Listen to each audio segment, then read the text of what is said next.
so excited to give you a little bit of history on where that name Toastmasters comes from.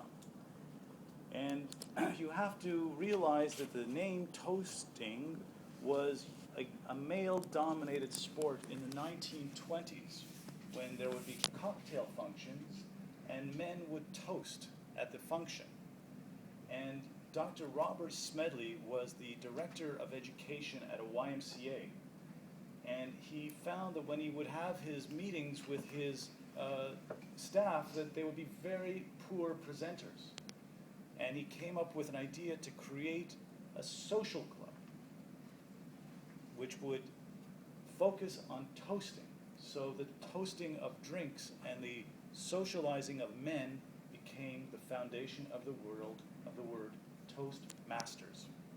And this was created in the basement of a YMCA in Santa Ana, California. Fast forward 90 years, and Toastmasters is now an international organization in 116 countries with over 280,000 active members. Quite a phenomenal growth for a simple concept, but the magic of Toastmasters is that it would encourage people to be unique. And many people would become very reserved and nervous when they were in front of public. And the Toastmaster system was based on being a supportive environment for people to grow and develop their individuality. And I want to tell you another fascinating story, which also happened out of YMCA, but not in California, but in New York City in 1912, just 12 years previous to the beginning of Toastmasters. There was a man who was a salesperson who decided he wanted to become a lecturer and was unemployed, and he went to his local YMCA in New York City, and he started to teach about speaking there too. And he found that the whole society was lacking in public speaking confidence, and his name was Dale Carnegie. So within 12 years, on both sides of the continent, this world of public speaking was started. The difference is that the Toastmasters organization is generally a non-for-profit operation.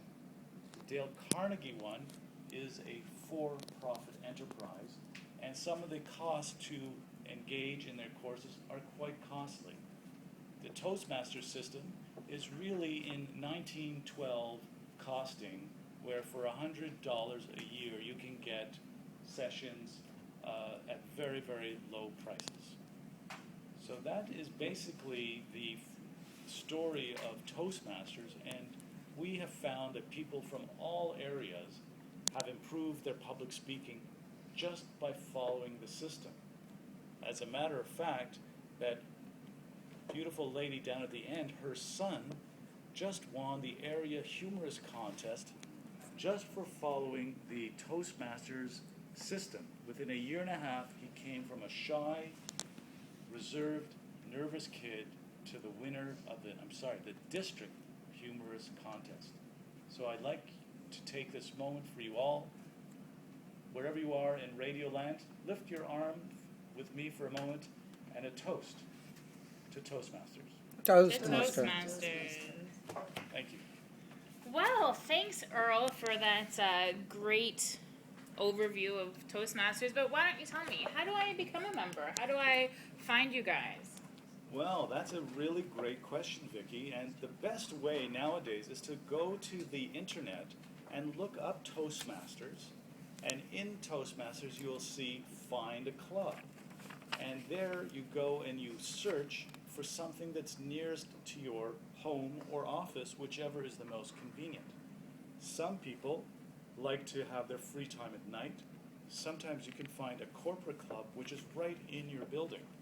And you can go at lunch and have a social lunch hour with friends. And remember, that's what Toastmasters is about. It's a place to meet people, to develop your confidence and grow socially as well.